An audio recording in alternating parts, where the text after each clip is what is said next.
jueves. Ya están con nosotros el diputado del Frente Renovador, Daniel Arroyo, ex viceministro de Desarrollo Social, y el economista especialista en finanzas, Federico Furiase. Bienvenidos a los dos, ¿cómo les va? ¿Qué tal? Un placer. Complicada jornada, ¿no? Federico, arranco por el especialista en economía, después vamos a la parte social.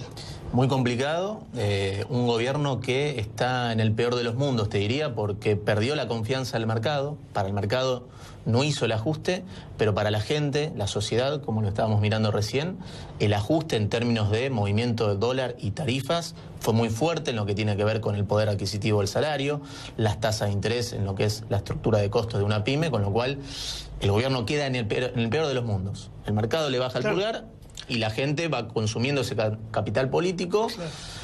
Y esto refleja un gobierno que ante una herencia macroeconómica muy complicada en términos de atraso tarifario, atraso cambiario, déficit fiscal externo y bajas reservas, administró mal esa herencia complicada. ¿Y el dólar por qué no para de subir, Federico? Bueno, ahí tenés el dólar comercial con un dólar a 40, Argentina está mucho más competitiva en términos de lo que significa el dólar comercial para que las exportaciones arranquen. Pero ahí ahora, los pobres la van a pasar mal. El espejo de eso es la recesión, porque cuando hay devaluación se acelera la inflación, el salario queda por detrás. Ahora, el dólar financiero es el que tiene que ver con que el gobierno tiene que hacer un ajuste fiscal con un consenso político y despejar las dudas en torno a cómo va a cerrar el programa financiero este año y el próximo.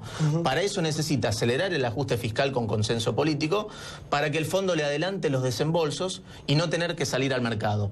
Como eso no está, el dólar financiero no estuvo estabilizado ni con un banco central vendiendo reservas, ni con estas tasas de interés tan altas que complican el financiamiento. Pero el Banco Central debería defender el dólar acá para evitar una espiralización de la inflación, dado que una hiperinflación. Este ya lo deja más competitivo en lo comercial, pero para eso necesita que el fondo le adelante los desembolsos, y para eso el gobierno tiene que hacer una promesa de ajuste fiscal mayor para 2019 con consenso político. Daniel, y no descarto ahí que haya algún esquema de retenciones que permita hacer el ajuste fiscal de una forma políticamente viable.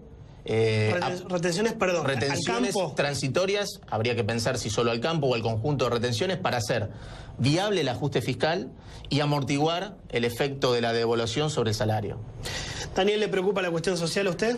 Mucho, la verdad que está empeorando fuertemente. Están pasando tres cosas hoy, producto de la inflación y la devaluación. Primero, que hay más gente en los comedores, más gente en los comedores comunitarios, gente grande que va, cosa que es muy poco común, más chicos que se quedan a comer en las escuelas.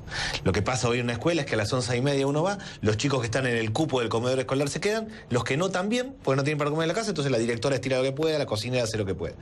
Lo segundo, que hay un fenómeno de sobreendeudamiento de las familias. Al mes le sobran 10, 12 días, la gente no llega. No llega. Y como no llega, patea la tarjeta para adelante, 100% de interés anual, va al financista de la esquina, 180%, o al que vende droga, que tiene billetes y termina dando crédito. El circuito de crédito hoy es tapar con una para otra, sobreendeudamiento de las familias, para mí es la clave. Y lo tercero que yo veo muy complicado es que hay un parate de la actividad económica. A las 3 de la tarde en cualquier barrio uno va a ver gente sentada en la puerta de la casa sin nada que hacer. No hay changa. El gasista, el plomero, el carpintero ganan menos plata que el año pasado. El año pasado trabajaban 5 veces por semana, ahora trabajan 2, les entran menos plata y todos les subieron los costos. El tema, Daniel, es que todavía falta la segunda parte de esto, porque la mega devaluación esta de 120% en un año se está dando y va a haber más inflación todavía por unos cuantos meses. Claro, faltan dos cosas. Una es que efectivamente con este dólar a 40 aumenta la leche, el pan, aumenta todo. Y lo segundo es que se plantea un ajuste, como se decía recién, de cerca de 300.000 millones de pesos el año próximo, que en esencia es meterle un planchazo a los que ya no les alcanza. Hoy los planes sociales dejaron de ser colchón. La asignación universal por hijo son 1.600 pesos, lejísimo de la canasta mínima que son 20.000. Alguien que está en una cooperativa de trabajo está en 4.750 pesos. La Argentina tiene mucha gente bajo planes sociales, pero que hoy han dejado de ser colchón, se está desacomodando. O sea, que la pobreza va a subir. La pobreza va a subir mucho, claramente. Mucho. La próxima... Y va a estar muy cerca del 35%, porque la próxima medición del INDEC ahora corta el 30 de junio, va a andar cerca del 30, un poquito más. Todo esto aumenta la pobreza. 35, me quedé con ese número, es un número groserísimo. Pero es que es tremendo, realmente.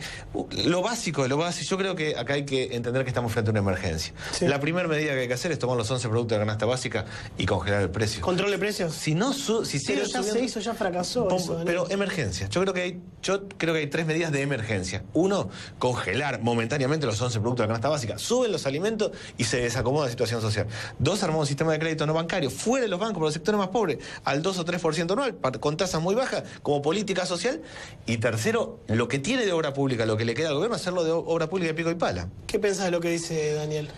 Yo creo que necesitas un plan de estabilización, más allá, diseñar de vuelta el acuerdo con el fondo, un plan de estabilización que incluya un acuerdo salarial con los sindicatos, con los empresarios y con la oposición, que te asegure al mercado que vas a hacer el ajuste fiscal de acá a 2019 para tener los adelantos del FMI, cerrar cualquier duda de riesgo de default este año y el que viene, pero para eso vas a tener que hacer un esquema de ajuste distinto. Ya no hay más espacio político ni social para ajustar más el gasto. Claro, eso te iba a decir. Entonces, él dice 35% de pobreza. ¿Qué ajuste fiscal haces? Por eso te digo que hay que ir pensando. Krugman dice, cuando estás en estas situaciones, heterodoxia de corto y ortodoxia de largo. Es muy interesante eso. Entonces, con este tipo de cambio en 40 pesos, para amortiguar el impacto que tiene sobre la inflación, el esquema de retenciones, me parece que el gobierno debería ir por ahí, porque eso le ayudaría a aceitar el ajuste fiscal con menos costo social. Claramente retenciones transitorias. A mí no me gustan las retenciones. El problema de Argentina es que tiene que exportar más para financiar el consumo y la inversión. Retenciones son derechos de exportación. Le explico a la gente en Latinoamérica que se le pueden cobrar, por ejemplo, la exportación de soja, ¿no? Mira, un número rápido. Sí. Con exportaciones el año que viene que van a estar en orden de 70.000 millones de dólares, con un tipo de cambio promedio de 40, 5% de retenciones promedio a todas las exportaciones, eso te da un ahorro fiscal de 0,8% del producto. Te acerca al déficit cero el año que viene, que es lo que necesitas para recuperar la confianza del mercado. A una pregunta política. ¿Por qué crees que no le creen al gobierno de Macri y se dispara el dólar? ¿Hay una crisis de confianza? ¿No le creen a Marcos Peña? ¿No le creen al presidente Macri, Daniel? Yo creo que hay dos crisis de confianza. Una de los mercados. Sí. Que me parece que no le creen al equipo económico en términos generales. Es un presidente que le habla a los mercados, que en principio parece pro mercado, pero los mercados dicen no sé si me van a pagar, no sé si tienen la plata para pagar. Y después hay una crisis de la sociedad. Acá se está rompiendo el contrato social. Una parte de la sociedad dejó de creer en el gobierno. El gobierno era bueno para generar expectativas, dejó de generarlo, pero no le creen nada a la política. Nada es nada, nos golpea a todos. Macri ya no le habla a la gente, le habla a los mercados, en cada uno de los mensajes. No, y él habla a los mercados y al mundo. Dice, el mundo nos dijo que tenemos que salir de gradualismo, o el mundo nos dijo tal cosa. No le está hablando a la sociedad. ¿Qué tiene la sociedad en la cabeza? La idea que el Estado se corrió, que cada uno tiene que arreglarse por la libre, cada uno va por la libre, y ahí sale lo mejor y lo peor. El pibe que se mata estudiando, el que vende droga, el que va al trueque. La sensación es que está sola la sociedad, y eso es bien complicado y golpea también a quienes somos opositores. Y ese es un problema. Creo que Macri le debería hablar a la gente, y el que le debería hablar a los mercados es el equipo económico. Claro, tu joven o el que sea. Exactamente, el especializado. ¿Y un cambio en el gabinete ayudaría? Pues se está hablando mucho en esto. Se está hablando mucho, puede ayudar o no, pero Argentina va a seguir teniendo los desequilibrios estructurales que tiene, y cómo va a ser el ajuste fiscal y cómo va a tener más desembolso del fondo para cerrar la brecha financiera. Eso sigue estando. Y eso genera dudas en el mercado. Si bien lo que Argentina tiene que cerrar son 7.200 millones de dólares de acá a fin de 2019, en términos de los dólares que faltan para cerrar el programa financiero, eso no es mucha plata para los mercados, pero con el riesgo país en estos niveles no puede salir al mercado. ¿Y se puede Te tiene que mostrar al mercado, sí, tengo la liquidez, no tengo que ir al mercado. ¿Una inflación para este año o es imposible con esta corrida? Claramente que el dólar de 40, el mayor costo es en términos de más inflación y menos actividad. Los pronósticos anteriores era una inflación en 34, 35, con el dólar de 40 te puedes ir a 38, 39 si lo estabilizamos acá. Si lo estabilizamos acá. Exacto. Con salarios que van a quedar muy por detrás, 28, 29%, digamos. Esa es la película del año. La pregunta es a cortísimo plazo. ¿Mañana qué puede pasar? ¿Puede seguir subiendo? Sí, el Banco Central a 40 lo debería defender y tiene que llegar cuanto antes el ok del fondo de que te va a adelantar los desembolsos para tranquilizar los mercados. Y un ajuste fiscal que tenga consenso político. Macri hizo este año el ajuste que no quería hacer. Quería hacer el ajuste fiscal, pero no el de la devaluación, que lo complica políticamente. 5 segundos finales, la reflexión que quieras hacer porque tengo que cerrar. No, primero que todos tenemos que ayudar, que acá nadie tiene que tentarse ni con tirar piedras ni con encender la mecha. Todos tenemos que colaborar. Creo que el gobierno tiene que convocar a la fuerza de la producción, la fuerza del trabajo, definir claramente metas de inflación, acciones, y quienes somos opositores tenemos que ayudar a serenar las cosas.